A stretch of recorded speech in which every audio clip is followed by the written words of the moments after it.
Good. Okay, so we're back in our budget committee meeting, Crow Wing County Board of Commissioners Budget Committee for Thursday, July 11th, 2020.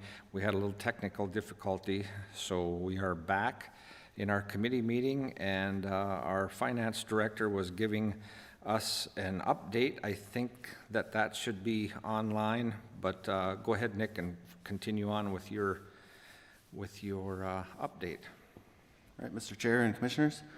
Next up on the list was forecast and 2021 budget update. We're going to kind of flip those. I'm going to start with the 2021 budget update. Budgets opened up to the departments to start filling out their entries into Munis last Monday. Payroll was updated on Friday.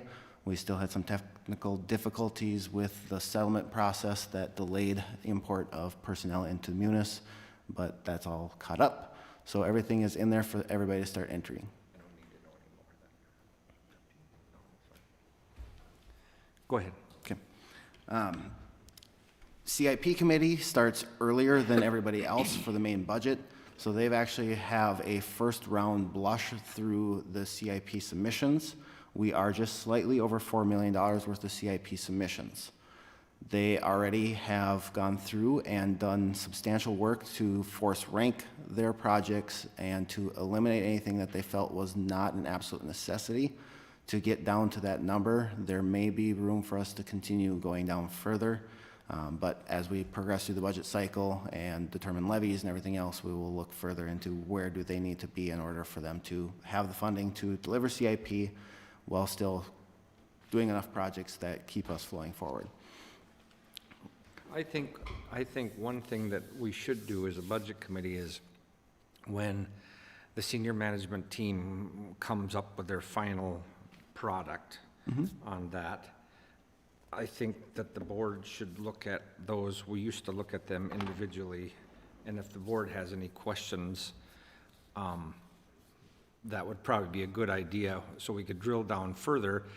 I remember last time, or this was several years ago, it was something about a tower, if you could remember that. I mean, it was something about a tower, and I think we questioned that, and I thought we went with something lesser option. I seem to remember that. I'm losing my memory, but I think you might recall that. But, Yeah. but I think that,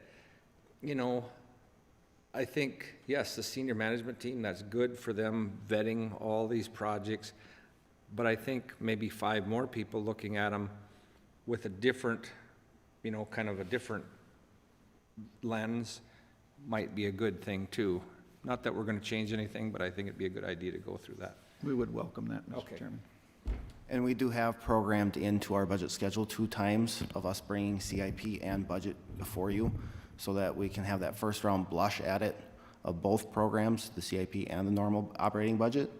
So, and then we can go back for an entire month and work with departments before we bring that next round to you. So we want to have 2 touch points in budget committee before we even get to certifying that preliminary levy. So we will definitely bring you a full listing. Let's make sure that we send the board a copy of the full CIP. Itemized. Yep. I asked Yep. for that earlier. And then, as long as we're talking about that, how about, we haven't had an update on the law enforcement, well, I don't think we call it, the sheriff's office. I think we've changed it from law enforcement center to sheriff's office. We haven't had an update on that. Is that project almost completed? Essentially, there is Deb, step up to the microphone so you can.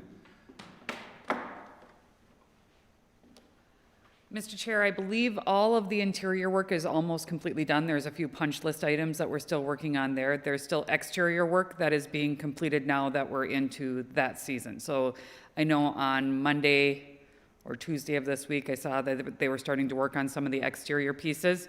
You'll see that it will be painted along with the land services building is going to be painted at the same time. We got very good pricing on getting them both painted. They're going to be painted the same color, tie the whole campus kind of together as need be. And exterior signage and landscaping needs to be done as well yet too. So the rest of that should be finished up within the next couple of months. So it's gonna be kind of a cream colored, it's not gonna be the white that's back here? It's not going to be white, it's a little bit more of a, cream tan, kind of mixed in with some of the existing colors, community services building and the judicial building, we'll tie those all kind of together.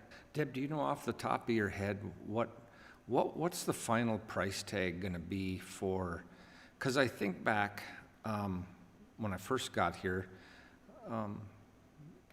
they wanted and it was $18 million, I think, somewhere in the $18 million cost to put a new law enforcement or sheriff's office over across the street. And if you remember, the county board at that time said no, no, no, no, no, no. And then eventually it stopped. And so then we went on to remodeling this, which I think this turned out to be. It turned beautiful. out beautiful, absolutely beautiful. The 911 center, I think, is absolutely great and everything. So what, Deb, what, Off the top of my head, I believe the final price tag is going to be in that 4.6, 4.7 range, I think, Wow. is what we ended up with. that's a good savings to the taxpayers of Crow Wing County. Absolutely. There you go. We wouldn't be debt-free. We wouldn't be debt-free if we would have went ahead and did that. Okay, so. Not trying to blow my own horn, but blow the county boards, well, It was a good decision, and was a I good think it has worked out well for law enforcement. I think that they're enjoying a facility that is on par with the other facilities that we offer other employees.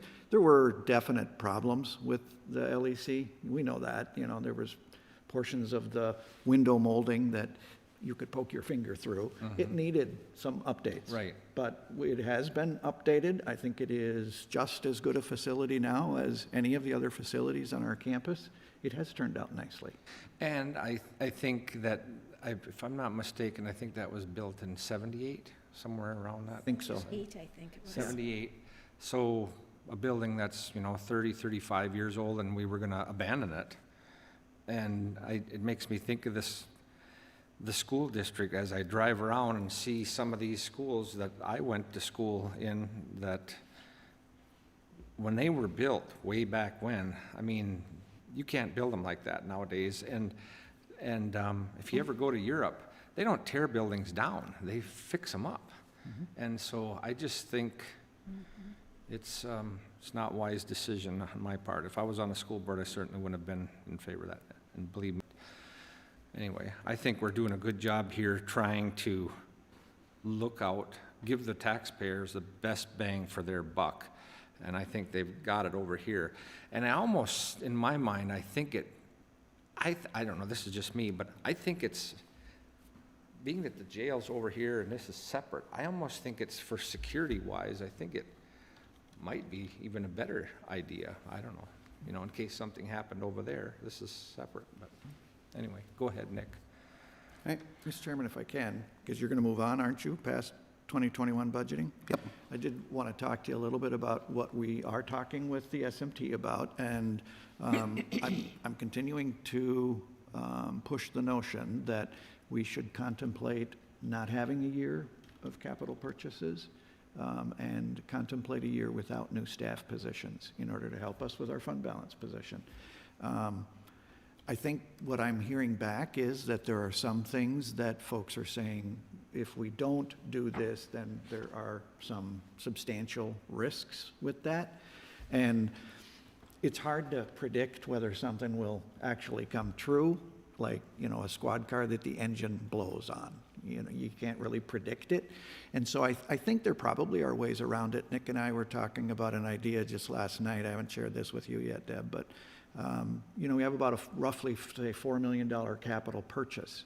And what we might do is plan for $3 million in fund balance growth, leave $1 million for unexpecteds, and then have some strict scrutiny on the unexpecteds, to have to go through some more rigorous review.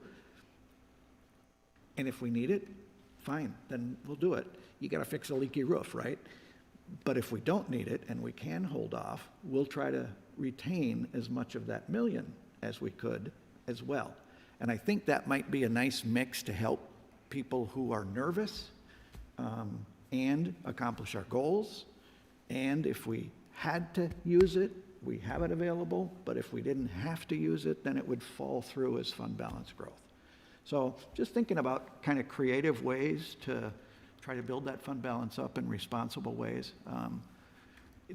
I would say it's not particularly a popular idea. I don't think anyone really loves the idea. And in a perfect world, I wouldn't either. But, this is where we're at. So we, I think, have some strategies that we're trying to work on.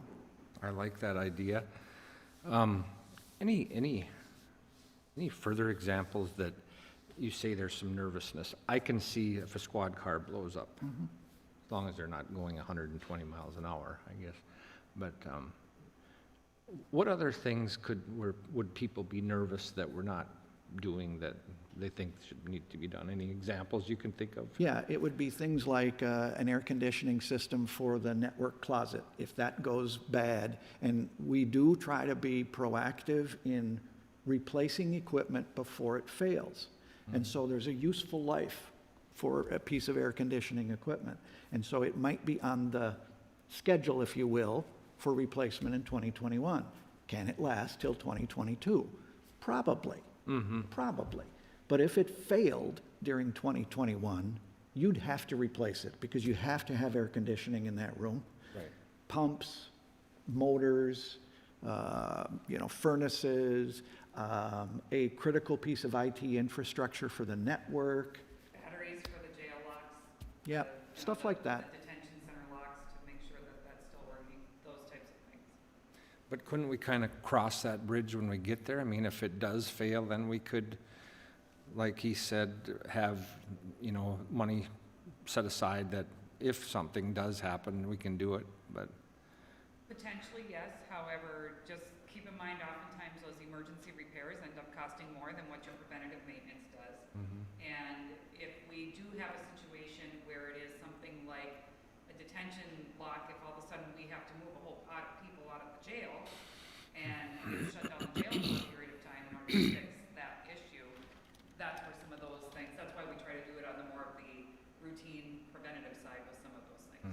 You also have the challenge that a lot of the supplies that are needed for that are just in time. So your vendor may not have the supplies, and it may take them 3 weeks to 2 months to get everything in place to be able to replace them. But I wouldn't think that these emergency situations that you were just talking about would be $4 million worth of Oh, no. emergency Oh, no. stuff. No, and that's why I was kind of contemplating it as, $4 million. $1 million. Maybe we set aside $1 million. And hopefully, we don't use it. Or I would guess we'll probably use some, but I don't think, my hope would be we wouldn't need to use all. And part of the theory behind that is we froze the $900,000 worth of CIP this year. That will roll to next year.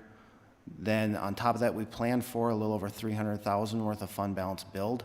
Between those two, we should have a fund balance over $1 million that we can utilize as that reserve to deal with the emergency situations. So we're working on strategies to try to get us to where you'd like us to be. Good. It's a good preface into our cash flow projections.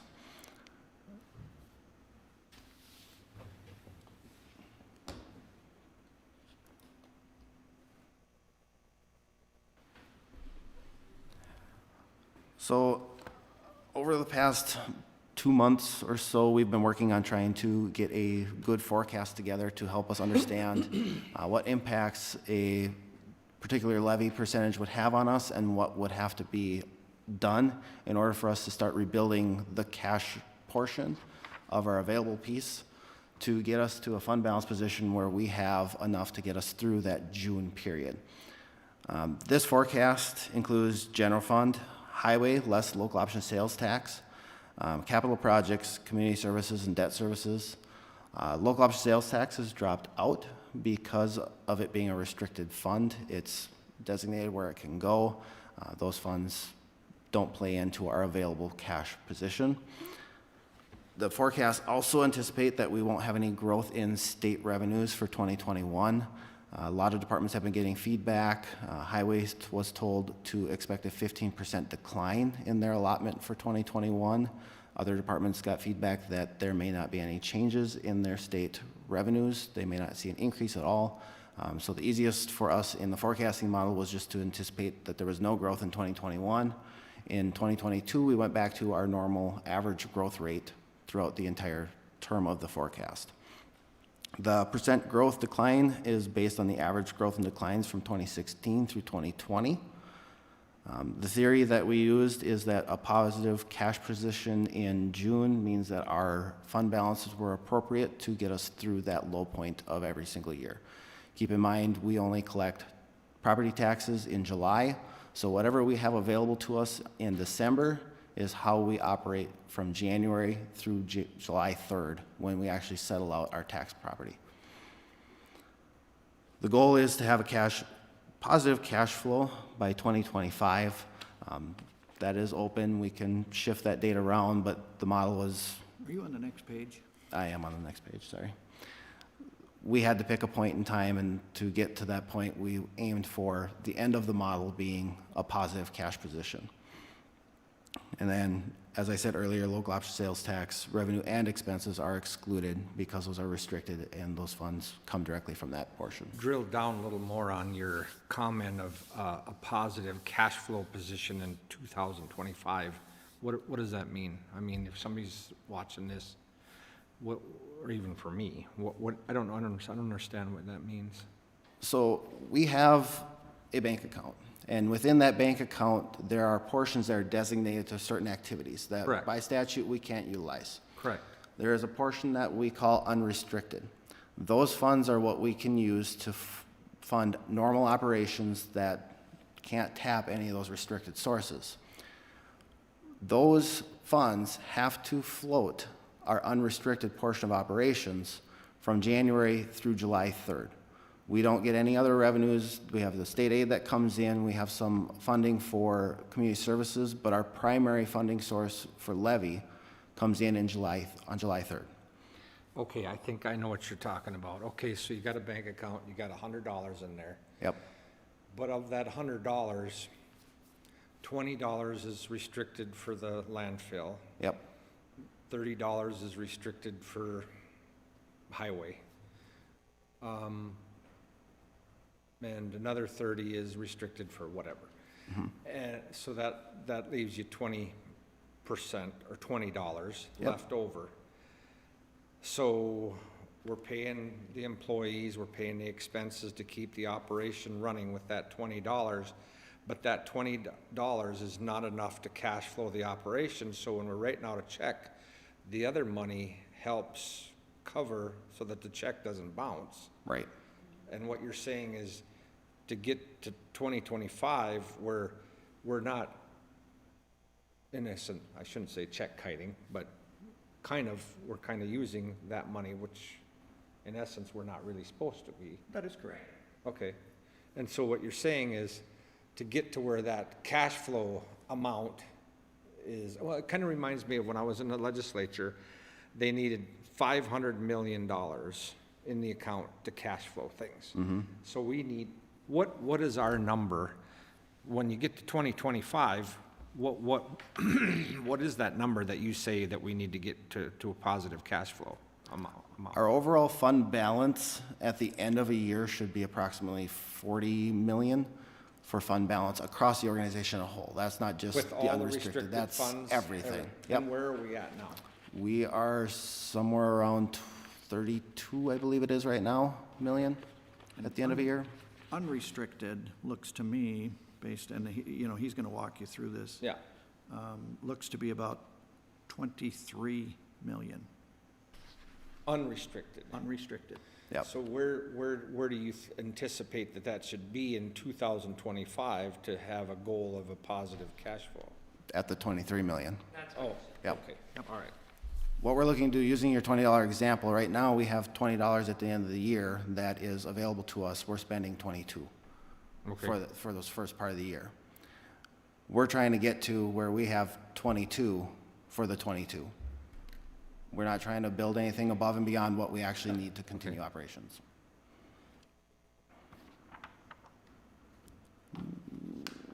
Okay.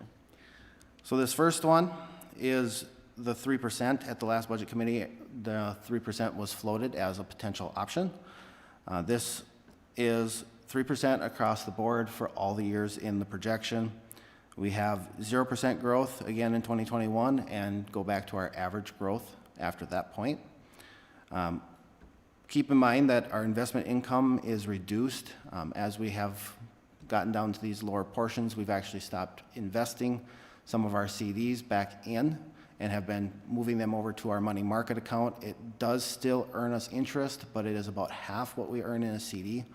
I just got a quote on CDs yesterday. A 12-month CD is 0.48%. Our money market is doing about 0.24%. Nick, just a quick question, Mr. Chair, if I might, because that's more fluid, is that correct? The money market is much more fluid. That is something that I can shift back and forth between our disbursements account and the money market account. If we put it into a CD, it's tied up for the full 12 months. In Bremer, we do have the ability to pull that out. We lose any of the interest or any of the additional revenue off that. We don't, at this point, have any penalties in their CDs, but in the ones that we've actually moved out of CDs back into the money market, there were penalties for taking those early.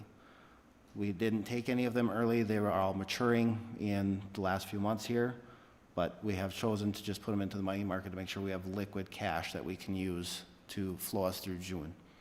And so, to return to the chairman's example, when we have the 22 that we need to cash flow it, that too earns us additional interest. When we don't have it, our interest income goes down as well. And so there's a little bit of a compounding problem there. So another question is I thought don't know why, got a frog in my throat. So I thought the state auditor's recommendation is 25 or to 30%? The general fund balance, and then each of the different fund balances have their different levels. So community services is 20%, highway is 20%, the general fund is 30%. Okay. Yeah. Highway, we moved down to 12. Yep, General, I believe, is actually at 35, I think, 35. is the minimum there. Community services, I believe, is 25. So when we look at, and I believe our budget last year was 95 million. So we should be 25% of that? Roughly. Our expenses, And yes. I said 23. Yeah, That's about right. 25%. Of the 90, yep. So, of our expenses, so we're, but then when you say, and that's not including the restricted funds? That is correct. Right, you're talking just the available cash for the purpose of, Because I thought you said there was about 40 million when you add in the restricted funds and everything, so then if you looked at that, you'd say, well, you're at 40, you're at, at way over 40%, but not counting the restricted funds. right? Okay. And 90 million, 95 million, that's, when you say expenses, well, that is all expenses, Right. isn't it? Yep.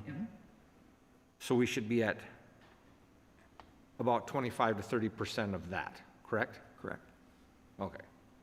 Right now, our expenditures And for, where are we at now with that? We're at 20 million? we were floating just around 30 million at the end of 19. We're at 30 million total, including restricted funds. The available cash or the non-restricted is probably, of Right. that 30 million that is there, a strong majority of that is going to be your restricted funds. And right now, we're projecting that in December of 2020, we'll be at 12.4. So it gives you an idea of how far we need to get, Correct. okay? Yeah. The challenge with using OSA's numbers too is 35% of our 2020 expenses is 32 million. Our expenditures that we have budgeted through January and June is 46 million. Now, there is a portion of that that is restricted funding that doesn't play into this calculation very well, but we have to be aware of what our actual expenses are through those first 6 months too, to make sure we have enough fund balance to pay for them all the way through. We have to look at the expenses. we also have to look at the revenue flow. Yes. And I think the state auditor's recommendations are based on that combination of both. We don't follow, but in our own finance policy, we do not follow the state auditor's recommendations. I'll give you the biggest example is for the highway fund. We now know we're getting local option sales tax money in every month. It's not just that twice a year. And so we carry, and we try to carry less than the state auditor's recommendation because we know we're gonna get cash replenished. And so you don't need as much when you have a regular revenue stream. It's when you only have that twice a year revenue stream that you really have to be cognizant of how you're gonna make it cash flow. And because we know that we have that cash stream coming in for highway, that's why we modified our fund balance policy to reflect that. So here's how much we feel we should have for highway, and this is why. So we don't get dinged by the auditors for not having 20% in the highway fund Right. for a fund balance because of the fact that we outlined in our policy, we have this revenue stream that's coming in. We feel this is the appropriate level of what fund balance should be for that purpose. So we have the reason and the why as far as why we made that change. And you know, another thing I want to point out, if anybody's even listening or cares, I'm sure they do, but I think Crow Wing County is kind of an anomaly compared to a lot of other counties because this county, except for a tiny little bit of debt out at the airport, which we are joint owner with with the city of Brainerd, and a tiny little, and I mean tiny. It's tiny. Little bit of debt up at our facility up in Cross Lake. This county is virtually debt-free. The taxpayers don't have, like the school district, now a $200 million debt to pay back. So, and I think, and I'm hoping that this board is still the same as it was in the past, with a pay-as-you-go kind of mentality. It's the same thing with County Road 115. We're actually saving money every year, boom, boom, boom, boom, boom, until we're ready to do the project, and then it'll be paid for. So I think that, to me, anybody that's watching is, you know, you think of like, God only knows how much the federal debt is now. But, you know, it's good to know that their county is in, I think, solid financial shape. Yes, we need to build up our reserves a little bit, and I think that can happen slowly. That'll come that way, you know, but we don't have to worry about a whole mountain of debt. And Mr. Chair, the way that strategy can continue is just what you just said. Yeah. We have to build up that fund balance in Correct. order to be able to continue that pay-as-you-go philosophy to make sure that can continue. Yeah, and Mr. Hool, can I ask you, I gotta ask you a question. Okay, so I got a question for you. This is off, I'm sorry, Nick, this is off the subject, but do we know of any legislation, because the legislature is going to go into session now, and the federal money for this COVID thing, do we know anything? Somebody's asking me a question right now, and they're looking at, there might be some legislation, maybe be voted on tomorrow, providing a per capita based deposit of federally funded COVID support money. Is that public information? Do we know about that, or what? Do you have an update on that? We have been watching it. There are 3 different proposals that have been floating out there, and as you well know, Mr. Chairman, that's very fluid. Right. And so they change, and I'm not aware of the compromise, if there is one, and there may very well be one. There was the Senate proposal, the House proposal, and the governor's proposal, and all 3 were different, and all 3 had different impacts for Crow Wing County. The most favorable one that I recall was the Senate proposal that had the highest per capita allocation and the least held back. The governor's proposal was the least favorable to Crow Wing County. The House's position was in between. My guess is that I hope that they come to a legislative compromise on that, and that we see those federal CARES Act dollars flow. One thing I know for certain is local governments cannot benefit, and local communities cannot benefit from those funds as long as they stay in St. Paul. Correct. We have got to get them out of St. Paul, and you guys sent a letter to our legislative delegation encouraging them to do just that, All 5 of us. all 5 of you. So that money, just so people know, that money is, Crow Wing County has spent money because of the pandemic and because of what our federal and state leaders have told us by different, of trying to bend a curve and all this. We have reacted here and spent our taxpayers' dollars because of information that we've received that not necessarily was always correct. We know that it was not always Well, correct. right, I know it. So what we're hoping for is to get reimbursed for some of this information that was given to us that maybe was not necessarily correct. Is that Yes, right? it is correct. And under all 3 runs, Crow Wing County would receive more than what we need to offset our expenses. And Okay. so Crow Wing County, under any of the 3 runs I've seen so far, could be different, Crow Wing County should be made whole. The issue gets to be, how much additional funds do we get to assist the community in recovery? Whether that is some kind of grant to local businesses or nonprofits, or expanding broadband for telelearning and remote working. Right. That's the question in my mind is, we should be left whole under any of the 3 runs. How much additional relief can we funnel to the community? And that's my point about, it isn't doing any good sitting in St. Paul. We can cash flow Right. until we are made whole, but we have businesses out in the community that are hurting quite badly. Oh, I know that. And I have heard this, and I think this is also kind of smart thinking. Those businesses probably aren't going to fail in July when everybody's here. They're generating cash. When they're going to fail is in November and in December and in January, Right. when their cash flows are really, really low.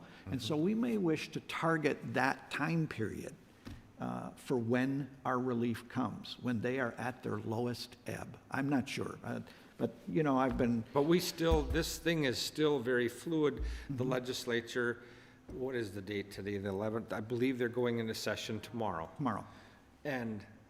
But this thing is still very fluid. We don't know how that's going to affect Crow Wing County. We don't know. Yeah, okay, yeah. All right, that is correct. thanks. Mr. Chair? Yes, I'd like go to ahead, just say Steve. one thing too to the board. We have to be concerned about other events too. We have the Enbridge Line 3 coming up, and the problem with all of these things is that we're required as a county to front the money to cover these expenses that are incurred. And our fund balance is what we look to for these kinds of events. So we have to determine, and it's important that we note this, how aggressive do we want to be in growing that fund balance? We know Enbridge is coming at some point. We don't know what other events might take place. We certainly weren't prepared for the pandemic. I don't think anybody was. But I think that that's one of the things that has become apparent is that we need to anticipate the unknown to a certain responsible extent. Mr. Chairman, if I can return to your point on debt service. Yeah, I'm just looking at some of Nick's future slides here, so correct me if I'm wrong in my interpretation. It looks like in 2021, we have about a $207,000 payment in debt service, and that's a lot of money, and it seems like a lot of money, but it is on a $95 million budget. That is 0.2% of our annual expenses. That's how close to debt-free we are. That goes through 2022, and then the last payments are made in 2023. Is that accurate? That is accurate. And the last payment is half of that. So we have basically 3 more really small payments for the places that you highlighted, and then we are completely debt-free. We are essentially debt-free today. Yes. 0.2%. Right. It's Yes. next to nothing Yeah. in the scope of our budget. So to your point, I wanted to put it into perspective. yes. Well, I just think it's something to crow about a little bit because I don't think there's many units of government that are completely out of debt. And if we look at, even though the state has to have a balanced budget, the state is still in a lot of debt. There's a lot of bonds that they're paying the debt service on. So the state has a lot of debt. The federal government has a tremendous amount of debt that I think is getting to the point where, I don't know, I personally think that it can't be sustained, but anyway, I'm not a, And to get to the point that we're at, it took a lot of hard work. right, for Crow Wing County. Yes, Right. by the previous board. The last 2 years haven't been too great, but It was a intentional strategy. it was. Go ahead, Nick.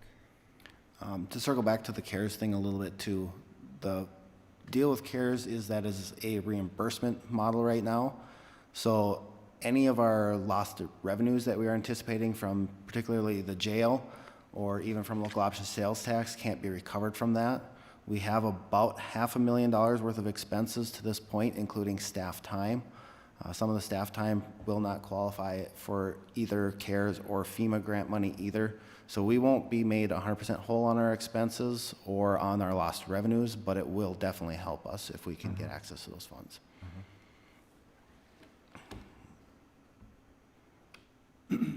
And back to the spreadsheet or the Okay, presentation. I got another question. So let's say, this is hypothetical. So let's say we're at 2025 and we're right where you want to be as far as our fund balance. What can a county board at that time, because would I be here in 2025? No, I don't think so, probably not. Well, Well, that'd be the end of Yeah, my you term. would be. we don't know for sure, but Well, I don't know, well. depends on Lord, if you want to run again. Yeah, exactly. Okay, so my question is, what, okay, so let's say we're exactly where we want to be. What would this operation, what's the bare levy, number? What's the bare, what levy number do we have to have once we're where we need to be? Is that making sense? That's You see what I, exact- is it 3, is it 4, is it 5? That's exactly the question that we're answering in this presentation. Okay. So I'm glad you're thinking along those I'm lines. getting way ahead of, I'm getting ahead of. Well, you're thinking about the right kinds of issues, and so that is good. I'm really happy to hear you ask a question like that. Well, I just 'cause don't want to. That's the question we're and asking. I don't think anybody, even the taxpayers of Crow Wing County, they don't want to see the levy go up, and then one year it's here, and the next year it's like this, and Peaks and valleys. like that. I think we all want, or at least me, as somebody that's elected, I'd like to see it be just a steady, And that's where we're trying to just get you. to keep the roads plowed, to keep when you call 911, the sheriff can show up, and. Yeah, we want you to know what is the percent that is required for a status quo budget. Yeah, No changes, yeah. no growth, no decline. What's that status quo cost us? Just to keep the lights on, we have cost increases, we have wage increases, we have, there's a cost to us of doing business. So that's what this presentation is really designed to help you to understand. Okay. That number is a moving number. It's going to vary based on year and everything else that's in there, but presentation will help get a good understanding about the area we need to be in Pretty for close. that. So on the 3% model, we do eliminate CIP funding for the entire forecast in order to allow us to grow the cash position throughout the entire term. Now, that can be spread over any one of the lines, but the easiest place for us to do it in the forecast without making decisions for SMT members or for other departments was to eliminate CIP and play with the CIP number as our method of getting the balance between revenues and expenses to continue increasing our cash position. And then all expense lines in this do grow at our historical averages. So for personnel, it's going to be at the average that we've had from 16 to 20. The next slide is all of the numbers that come along with this. The numbers towards the bottom here, total revenue, right in the center. The number to the left is the percent growth over the prior year. So you see in 2021, we have 1.7% growth. That is due to us zeroing out state aid. Then we jump to 3.3, and that average continues throughout. This is with the 3% property tax levy increase across the board. On the expense side, in order to get us to that bottom number where there's a total build of 3.5 million towards cash position, we have to eliminate CIP. That is the capital outlay line. That continues for the duration of this forecast to get us to that point. So in 2026, you could effectively start bringing CIP back. The departments would have to go the entire 5 years without a CIP project. And so the point there is, this is not the right number. We could get to our 21 million in unrestricted cash flow by December of 2025, and that's what Nick is forcing the prediction to get to 2025 having 21 million. And the assumption that is undoable in order to do that is full elimination of CIP funding for the duration of the forecast. So, okay, so another question is, you know, as you look at these budgets, I look at it and I'm thinking, my God, this budget is it's going up very fast. I mean, 78 million and then all the 92 million, it seems like it's going up really fast. But included in here is the sales tax money that comes in and, This one, huh? not in this Not- forecast. Not in this one. Local option sales tax is This tax, excluded. Because the road and bridge program will float up or float down. Right. It has to self-fund.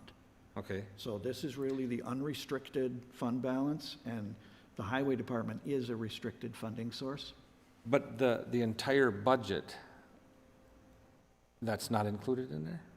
This is just taking highway department for their admin, their construction, their maintenance, and the shop. It is Heavy excluding portion. the local option sales tax. That's actually its own accounting portion that we pulled out of this projection.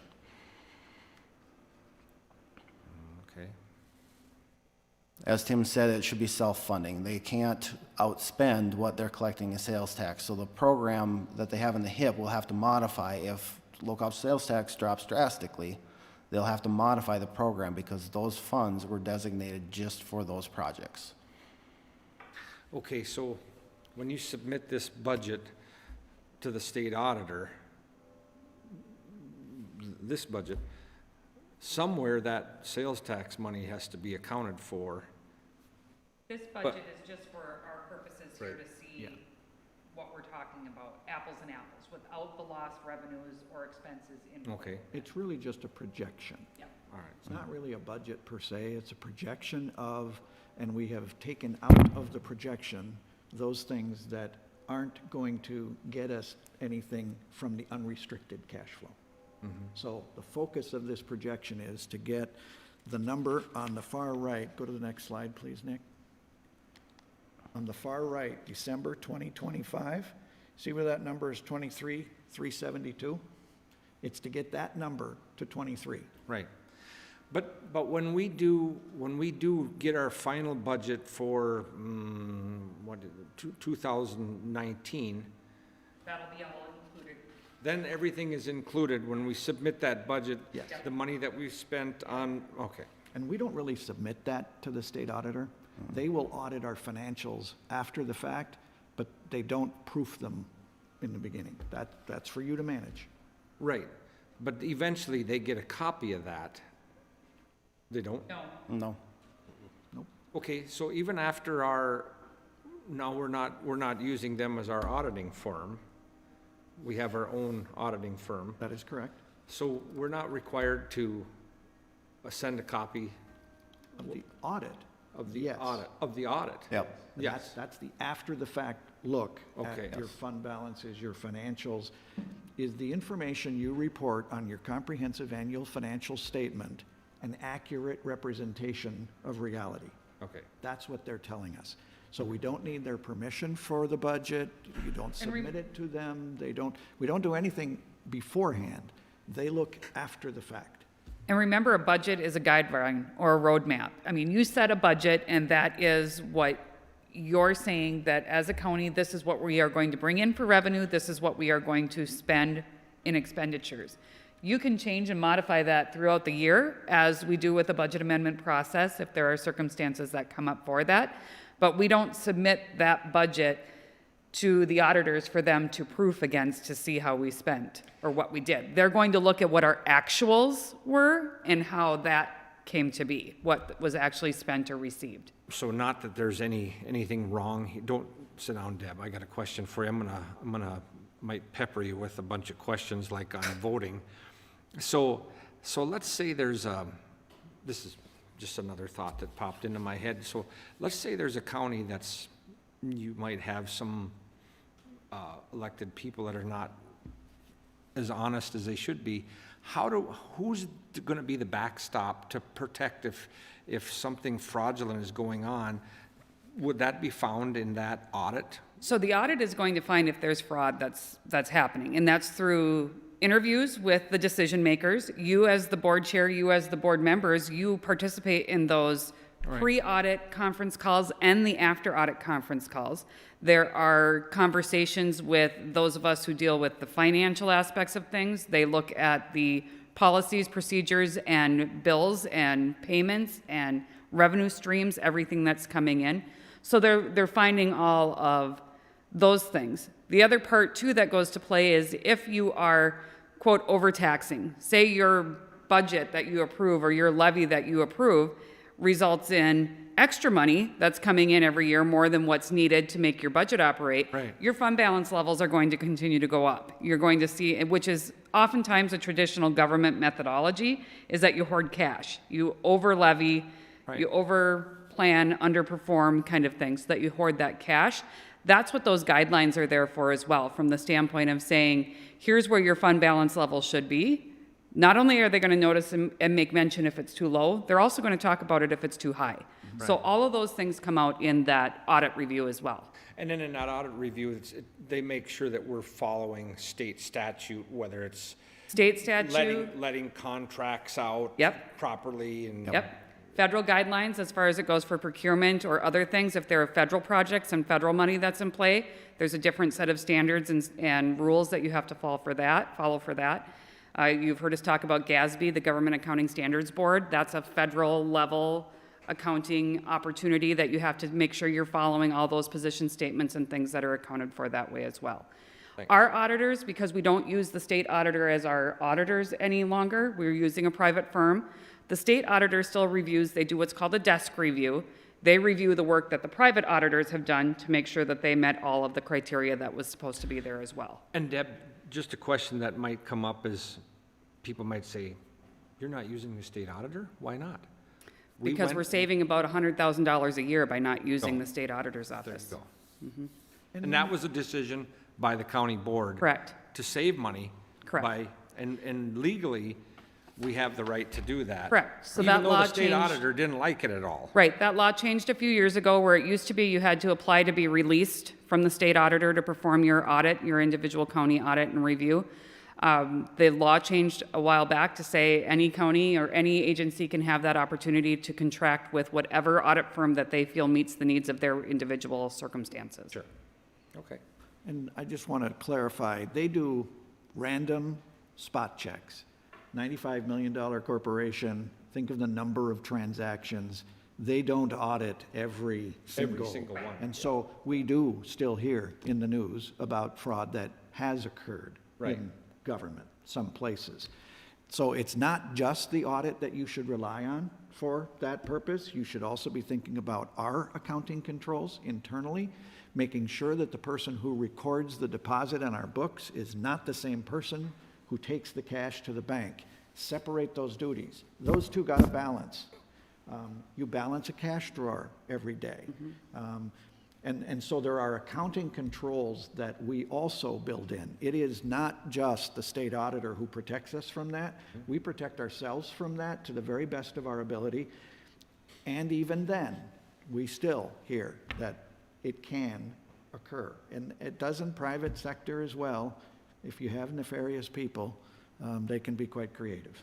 That's one of those policies that you review all the time as well. We have the internal controls policy, so we have that policy that's in place that outlines all those different things.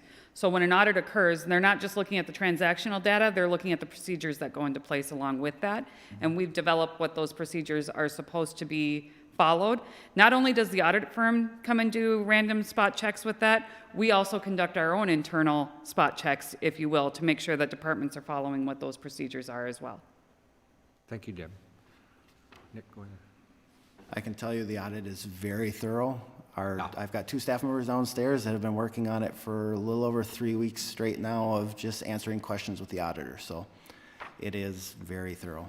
If they miss something, I'd be very impressed. It feels like they audit every transaction.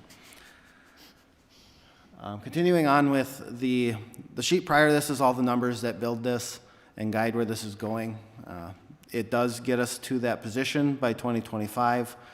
We'll see in the 5% of how CIP has to be rebuilt slowly in order for that to, once you get to the point that you're comfortable, it's going to take time. It's not going to be an instant in 2026. They can have $5.5 million for CIP projects. It's going to be a slow progression after that point to build back up. Were there any questions on this spreadsheet or on that chart for 3%? What this projection showed us was the only way to get there was to do something untenable. No CIP between now and 2025. And we know we can't do that. No. So what that tells us is 3% is too low of a number. So we're trying to build a model that you can sustain. Okay.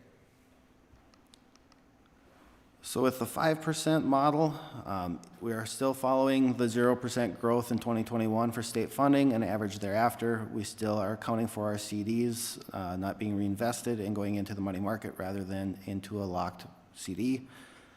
We do still have to eliminate CIP. Again, it's a one-line item that we can hit it to. We can spread that cut of 4.5 million, 4.7 million across multiple areas to allow some CIP, but there has to be that overall dollar-wise cut from the expense side in order for us to deliver this. And then we have a slow rebuilding of the CIP program over the next 3 years before we get back to a full funding of just over 5 million. That takes us at just under $1 million for 2022, just under 4 million for 2023, and then at just over 5 million for 2024.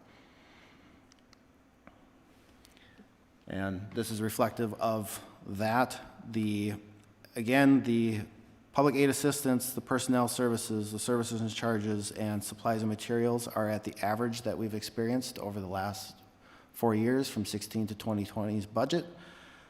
4% in personnel services. We did back out our new staffing that we've seen over the past couple of years to give us a more true average growth of what our personnel service cost is, assuming we have no growth in personnel, and that's 4%. About 3% is salaries, and 1% is all the additional benefits from health insurance and OPEB, or not OPEB, but para, and those other items that are included in payroll. Mr. Chair, if I might ask a question, Nick, when it comes to that, we were talking about no new hires for 2021. Does that carry through in both these scenarios to 2025? Yes. In both these scenarios, it assumes no new staffing for the Remember, entire it's a forecast. New Slow additional projection. staffing. We Right. would replace. No additional staff. Yep. It's a status quo projection. So what you have, you keep, you don't add or subtract anything. Is that tenable? Well, to flip to the next slide, I think, what I see is that by December of 2025, we get to 28 million in unrestricted, which, given that the budget does go up each of those years, so 22 isn't really the right number, but I don't know that I think we probably can build a CIP program that low in 22 or 23. And so here's what I take from that is the 27.7 million that we get to in 2025, if we didn't do the CIP that's in the projection, we hit the 22. And the 22 is pretty darn close to where we want to be. So what I take from this is 5% is about your status quo, give or take, 5%. And that means you will have slow fund balance growth. What that means is you will get to 22 by 2025. You can decide to go to 2026, and then it's a little bit lower. You can decide to go to hitting that target in 2024, and then you need more. So to give you that idea of how to hit that target, in my mind, and that's what we have been talking about, isn't it? 5% for 2021. So what I want you to understand, and what I think we want the SMT to understand, is that in order for this model to work, you have to have no new positions, at least in 2021. You have to have no CIP, at least in 2021, to make a significant enough contribution, a shot in the arm. We are still using a portion of our debt service funding to build fund balance, which is also in these numbers. And when you hit your target, that amount, which is about 1.2 million, can be used for operations. It should not be used for any operational expenses. We got to guard that like it's a sacred cow, because that's how you're going to get out.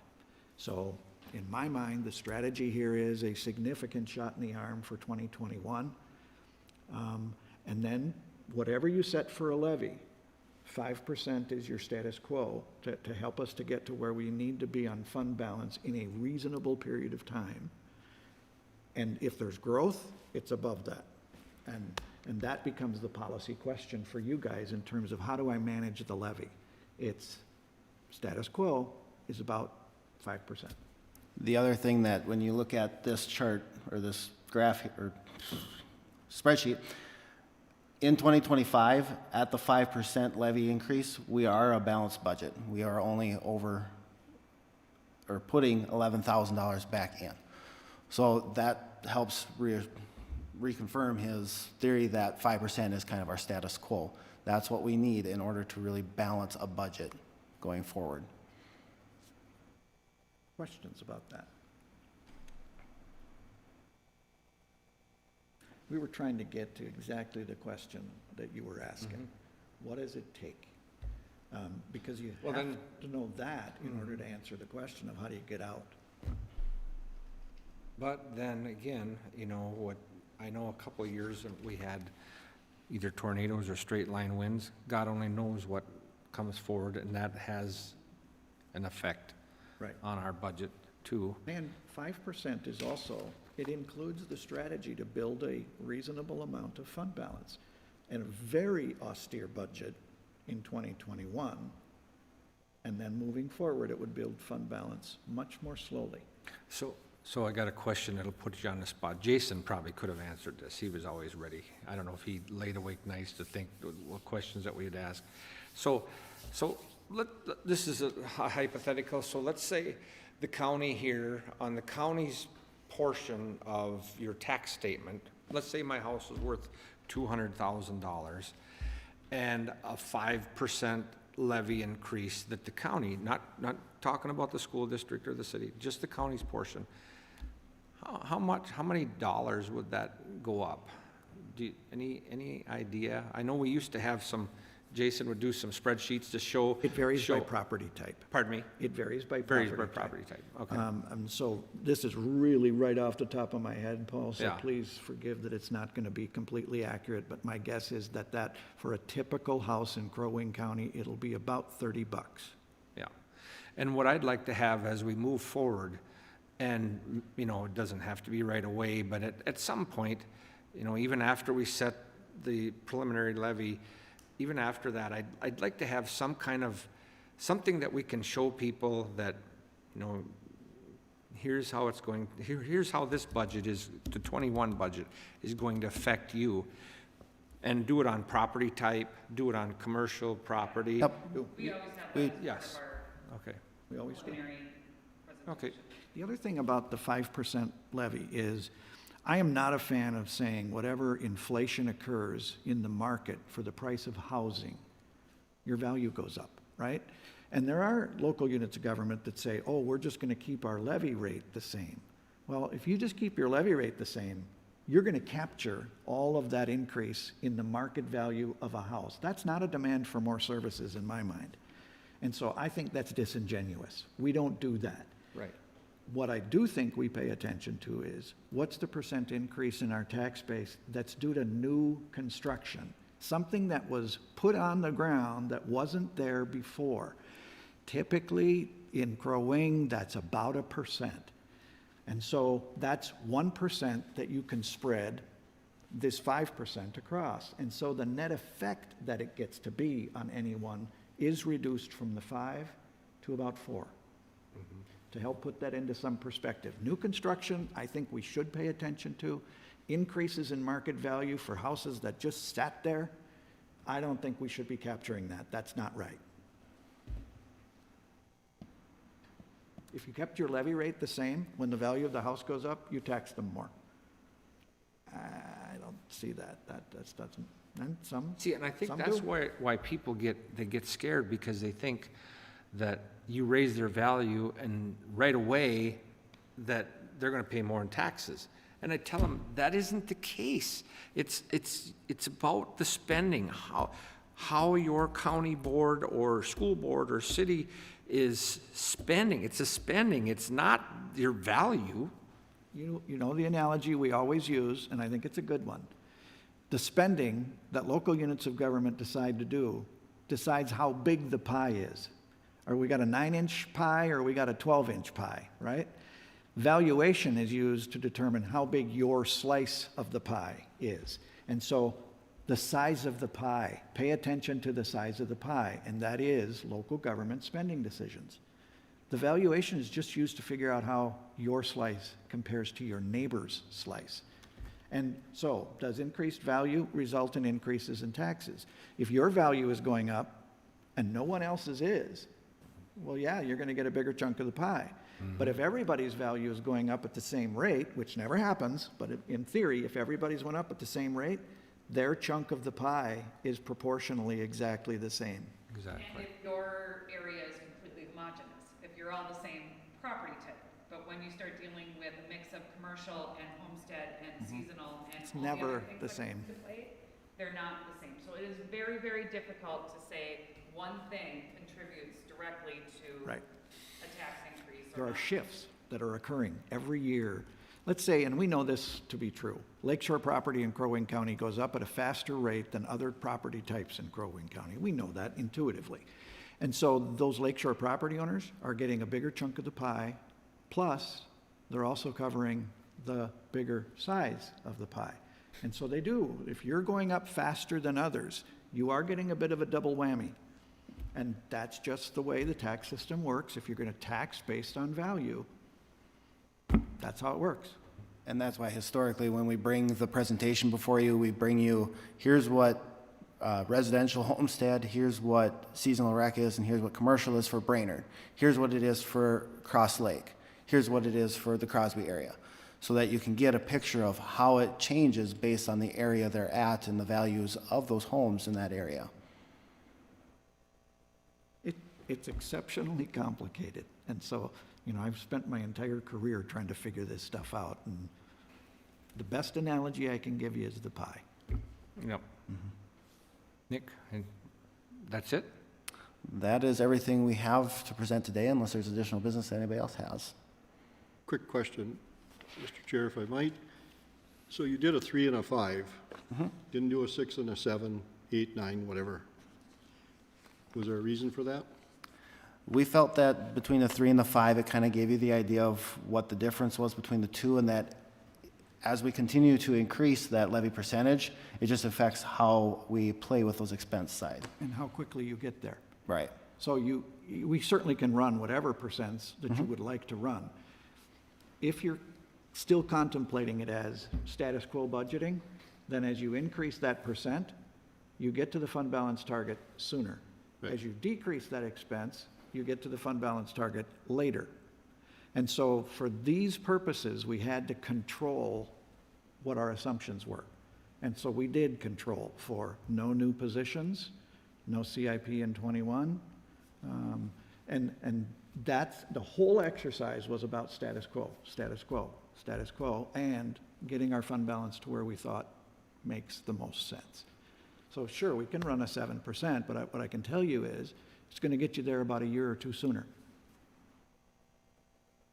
What I don't want is another second half of the year like the one we're currently going through. That's my fear, and I don't want to be in that position. So how aggressive do we want to be? That was my earlier statement. And that's what it'll come down to when we decide what our ceiling number is, not necessarily our final number. When we get to that final number, that'll determine how aggressive we want to be on building that fund balance. And that's why no CIP, that's a $4 million contribution to fund balance. That's pretty significant. I'll tell you, Steve, the way I look at it is, you know, this isn't always such a bad thing. I think sometimes if we were sitting fat and sassy with a great big fund balance, I think we kind of I personally think we get sloppy. I think we get sloppy. I think we got all kinds of money. Let's do this project. Let's do that project. I think, you might not agree with this, but we used to talk about that. I do agree with It this. keeps the pencil sharp, that we really have to watch things, you know, and I don't know that that's necessarily a bad thing in my mind. Is it a bad thing, or? Too low is bad. Yeah, Too high is bad. yeah. Hit your sweet spot and leave that pressure in the system. If you're in the private sector, it is the forces of competition and the threat that you're going to get thrown out of business that keep you sharp. In the public sector, you have to intentionally build that pressure in. It won't naturally occur because you're spending someone else's money. And so this is the philosophy I've operated under. Too high is bad, too low is bad. Hit your sweet spot and then continue that amount of pressure in the system. We're not going to add to fund balance. We're not going to subtract to fund balance. We'll modify our operations as necessary to keep our fund balance where we need it to be. And whatever levy percent you guys think the public is willing to tolerate. That's the political end of this. Exactly. And so I've tried to hit not too high, not too low, just right.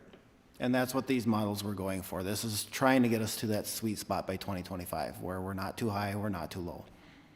So, Mr. Chair, to your couple of your points earlier, in reducing that debt to zero, and I've said all along that I think that was a good thing. Yeah. Maybe a little too aggressive at the end, but that's water under the bridge at this point. So we are where we are. You made the point that you wanted to see it where it gets kind of level. Yeah, The levy does, where people can say, this is kind of what we can expect every year now. yeah. The question becomes, how quickly do we want to get there? And the 8 years in a row was pretty aggressive. We've had 2 years of roughly 7%, just to round it off. That's kind of getting us back into some order, and we're experiencing getting through this sort of pinch point that we are in our budget this year. But how quickly do we want to get to where we can tell the people that that sweet spot, whether it's 3, 5, whatever that number is, how quickly do we want to get there so we can make that a public statement to them almost on an annual basis? That's the question. And the 6.95 in the 2 years, my perception, not sure how financially accurate this is, so you guys chime in. The first year of that 6.95 was really just trying to deal with more cash flow issue, and that has to do with fund balance. The second year went more towards operations, the amount above the 4.5% to 5% status quo. That went to operations. You know, we added a fair number of positions. And so what you put that purpose to, if it's above 5, to what purpose are you going to put those funds becomes really, really, really the important policy decision for you guys. Are you going to let operations expand? And sometimes you can choose to do that. Are you going to force operations to contract? That's a policy decision as well. Or do you want it to be kind of the Goldilocks, let's maintain the status quo? Those are the policy decisions I think are best left to those of you with an election certificate. We try to inform your judgment. I can give you a recommendation, but at the end of the day, my name's not on a ballot. Correct. In And both of Steve, those, I would say that if you remember though, we added, and I could be wrong, but I thought it was 19 new positions last year. That's what I mean by Go- operations. Go out and explain that to the people and say, geez, you need 19 new people? But over those 8 years, you subtracted, I don't know what the number was, 12 years, we 19? subtracted 24. Right, That's 2 a year. but And we did, put back 19 in 1 year. That still, in my opinion, was way out of line. the question is the complexity and the amount of workload that each employee that was still here had to absorb, and whether they could actually do that. But when I asked But the I- question, what haven't we been doing that we should have been doing, I didn't get one answer from anybody. So that led me to believe that it was overkill. I can only say to you this, that when I went out and met with the groups in that first year of my term, and I sat there and listened to them, and this isn't all about what was created here. This is pressure that comes from the state legislature also. And from the And from the public. departments down there. People are sitting there breaking down crying because of the workload and the pressure that they feel. And that, to me, tells a story about the culture that's in our employee group, and I don't like that. It's hard to have the right answer to these questions, and it's not a clear target. And so there is this feel that you end up having to get to, right? And that you might not all have the same feel, in my mind, is a healthy indication of the democracy. You know, I would point you to, look at how your votes are spreading out. You know, Commissioner Coring, you joined with Commissioner Barrows and Commissioner Brecken for the first round of appeals. On the second round of appeals, you went with Commissioner Franzine and Commissioner Hoag. Then yesterday, we had the conservation easement question, and it was Commissioner Hoag and Commissioner Franzine and Commissioner Coring who didn't want to do that. And then a different majority, Commissioner Hoag, Commissioner Barrows, Commissioner Brecken, that does the short-term vacation rental. What I'm observing is there is no clear majority on this board. You vacillate by issues. If you look at the split votes, there is no consistency to the split votes. Well, I would just say, you know, just for my, you know, I've been doing some public service here for a while, and I look back when I was in the Senate, would I change some votes? Yeah, I changed some votes. I'd change them. Would I change some votes looking back 8 years here? Definitely, and I've said that publicly. I'm not afraid to admit publicly I was the one lone vote against the sales tax for the roads. And now that I see down in my district, people don't really ask for anything. They don't call me up with all their problems. All they want is good roads to travel to their job with, and I'm seeing that, you know, and so, yeah, that was the wrong decision. But I look back, and I'm proud. I know that if I tipped over today, I'd be proud of what I think that we've accomplished and the things that we've done. We consolidated the auditor treasurer, and we did so much consolidating and changing the model and the way government is delivered to people. To me, it's more like a business here. But you could go to some other counties, and they're still running the same way they were 150 years ago. They're not changing anything. So I'm not we, even arguing that. I think Yeah. those were good things. yeah, and I think we've done a lot of good things. And then when we did that consolidation, I think at the time we thought, you know what? We've trained and cross-trained these people, and you know what? We might not need as many people. And so, yeah, we went down on the people. We might have went down a little too low. I'll admit that. But 19 in 1 year, I don't know that I necessarily agree with that, but whatever, it's done, you know.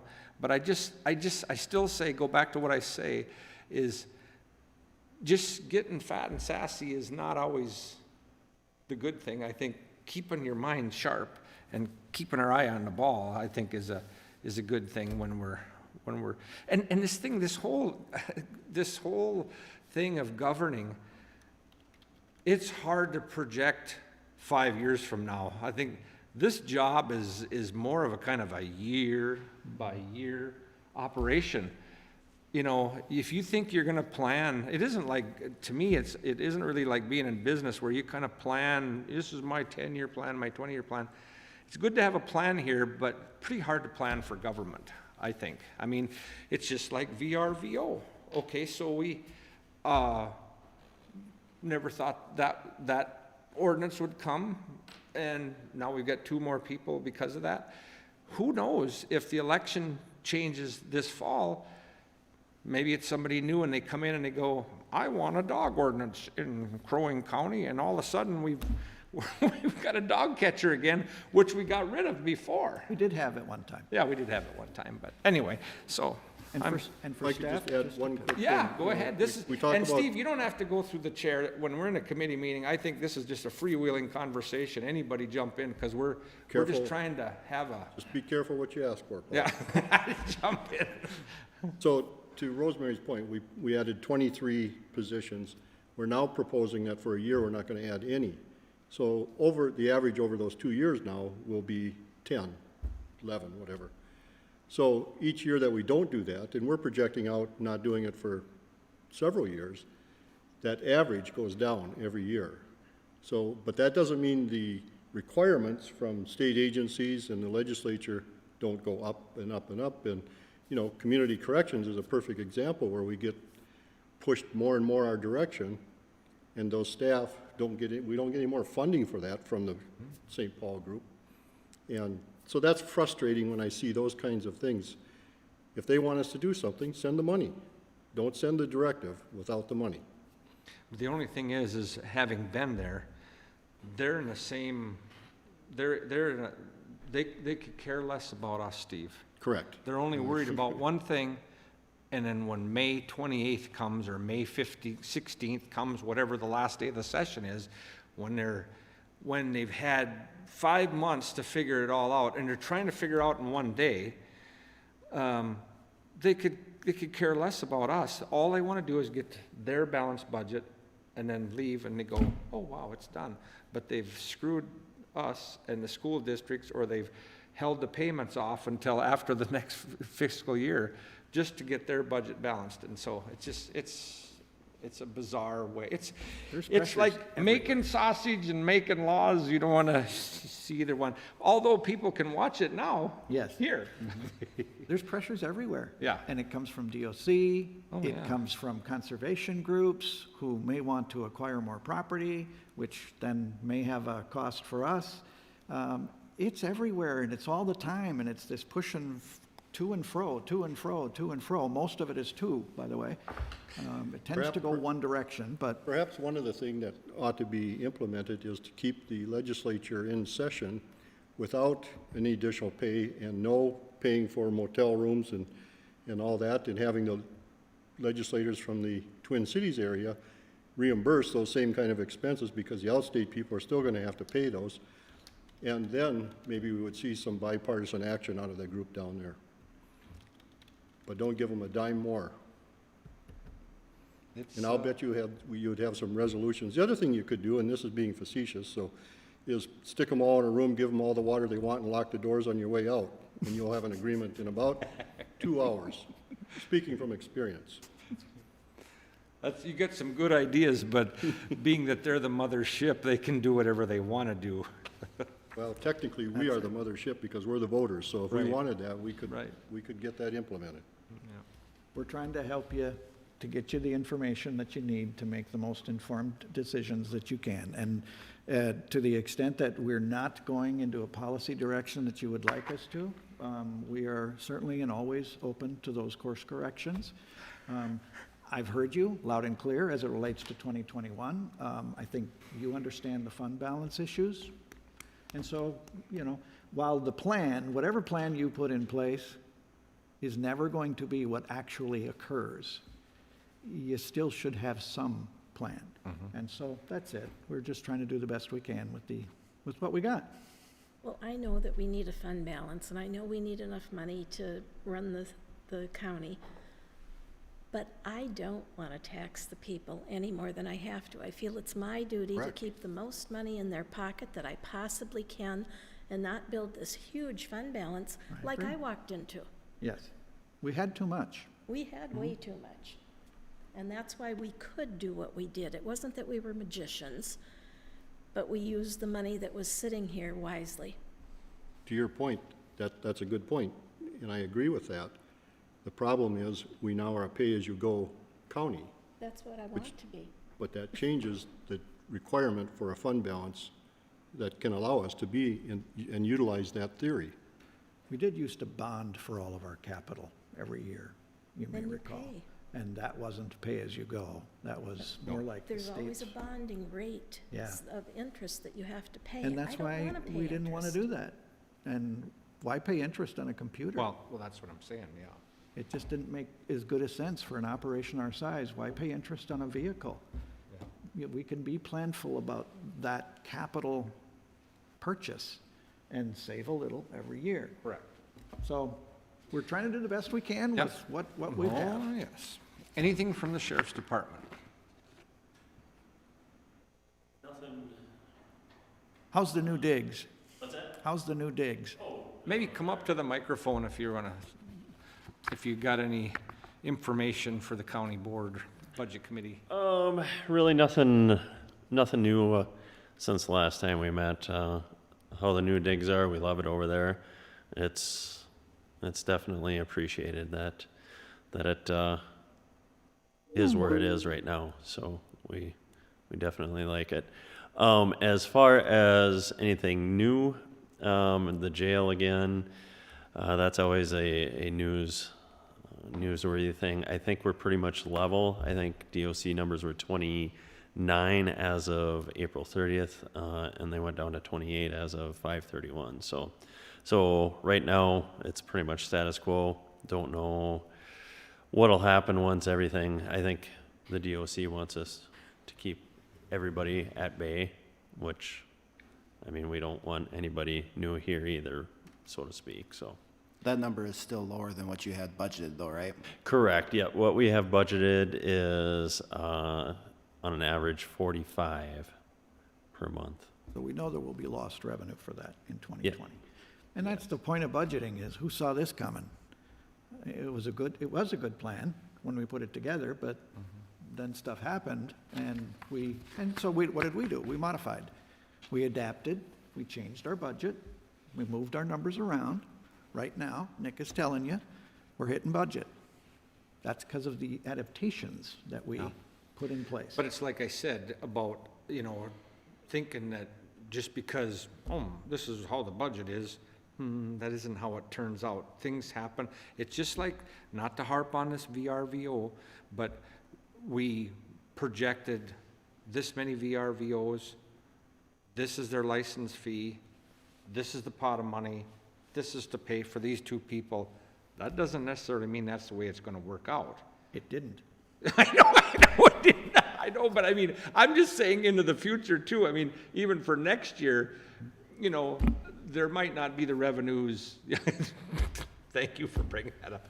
Didn't work for this year, but I'm just saying in the future that, maybe somebody might say, screw it, I'm not gonna have any VRVO, and then that revenue is not That there. revenue goes away, and then Yeah. 5% isn't status quo, right?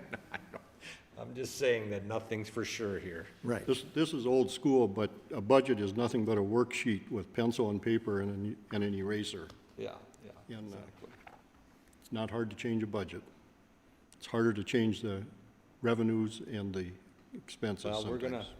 we're gonna just go to one election judge, and she's sitting right over there, and she's gonna try to do it all. She's gonna be at every precinct for an hour and go around. Anything else for the good of the cause? We're just getting into the budget, obviously, Okay. for 2021.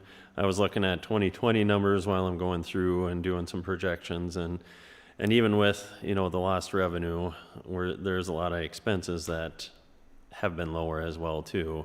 And it's not as bad as what I originally thought it would be, so Well, that's we're- good news. Yeah, I think we'll be pretty pretty good at the end. As long as nothing, cross your fingers, happens. We do have the line 3 stuff and all that. Yeah, those bad words too, so. I do have one Yeah, question. Steve. When we send those teams out to like Wadena and Minneapolis and St. Paul, who pays that salary? We pay it right now. I'm not sure if there'll be any reimbursements that we can actually go after right now. I think it's too early. I think those questions are still out there. I think they're still being worked on, but yeah, that was all overtime, obviously, so. I thank you for that question. I had the same question. Mutual aid agreements allow for the exchange. There are times, and they're not very often, but the BCA or, in my experience, I have had Minneapolis Police come and do sting operations in places where I've worked. And that's the concept of mutual aid. Then you have a deal like Enbridge, and Enbridge needs to cover the costs of whatever the security is associated with its own pipeline. So it really does vary from one to one situation to the next. I'm not particularly looking for any reimbursement from the teams we sent down to the Twin Cities. Just I doubt we'll Wanted get it some. disclosed that how it's being handled.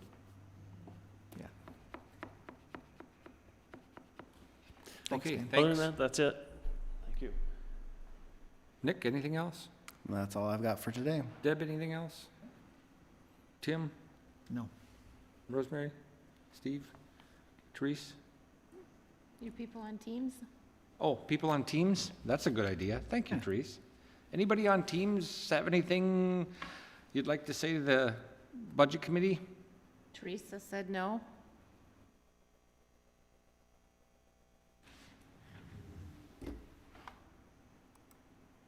Jessica said no. Yep. So the 2 business managers that are on said they have nothing Corey additional. and Emily talk way too much for their own good usually anyways. Okay. They're in the middle of developing the CAFR. I don't know that they're necessarily paying 100% attention the whole time.